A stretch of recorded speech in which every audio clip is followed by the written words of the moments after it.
Hi, friends. It's Adam, the crippled cowboy. Depression, anxiety, two big words in my communities, anyway. Two big words in all kinds of communities. And wanted to let you know my side of depression and anxiety and all those things. Um, I guess I could start this off by letting you know if you become disabled or you develop something that doesn't have a cure. I guess that's a big one for me. They don't know much about another big one for me. Um, you kind of have to replace what you did, or you'll go crazy. It's that's pretty much your choice. I think everyone knows that. Um, you definitely learn it. I was a hobbyist. A lot of people knew. Well, not really. There are a lot of things that were like a secret. I had like sections of life that I did got really good at certain things. And what I can tell you is it is important to replace the things you once did. Like I used to be a crazy martial arts guy. I used to be a coach for fitness and kids for martial arts and adults, all shapes and sizes. So it's a little tricky to fill in all those gaps. I'm noticing with these videos, it kind of takes care of my writing and my art hobbies that I used to do. Obviously, nothing can replace the original. You learn that pretty quick. But at least I have this, so I'm working with it as best I can. Now, there are others, like jujitsu or the fitness. Hiking is another one. I have to cross those bridges when I get to them. They're already there, but you know, I have to find a way to replace those arts or hobbies or crafts, whatever you want to call them, that I got into. Now, doing that stuff kind of helps a little bit. It's helped me. Um, will I find a replacement? Who knows? No one ever really knows.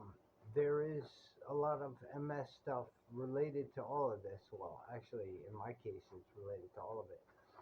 But there's a lot of things that are not understood about multiple sclerosis. Number one is if you're diagnosed, you're going to hear a lot of stupid shit. People are going to say you're still going to be normal, you're going to have your life is going to be fine. I know this person that has it, I know that person that has it. You have to do the CBD, you have to try this, and let them talk. None of them. I'll let you know right now, as a man that has a very bad case of MS, none of them are right. Technology has shown us that we weren't right for a long time. Maybe 10 years ago, exercise wasn't even encouraged for multiple sclerosis, believe it or not. Now we know it's necessary. Like, it's not just essential, it's necessary for your survival. Back years ago, it was like, oh, don't get the heart rate up, bad things happen. We didn't know. Technology catches up and things are learned. There's this Dr. Feinstein, something like that. I don't think he's a doctor here, but he might be in Europe or something like that. But I think he's got a few decades in multiple sclerosis studies and brain stuff. And I remember I was listening to one of his speeches recently, and he was talking about MRIs. If you've ever had an MRI, good for you. Um, they're they're great machines. They started not so great. Now they're fantastic. They can find a lot of stuff out. I I forgot how many I've taken.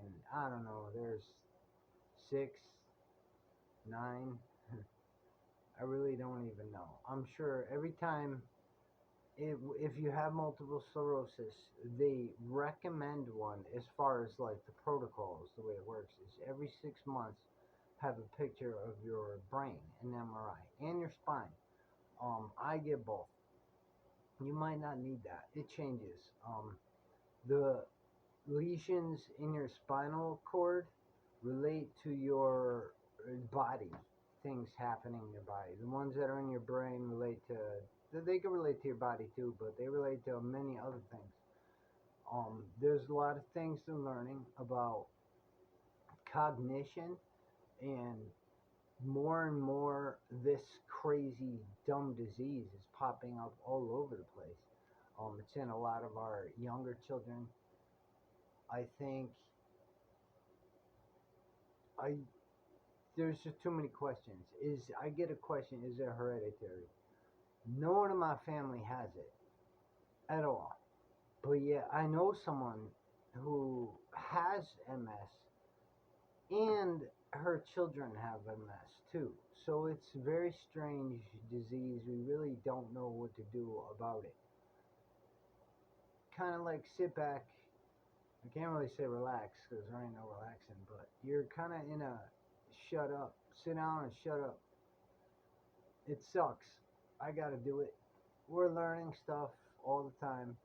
The whole Epstein Barr and mono combination that possibly leads to multiples. Who knows? There are big changes coming.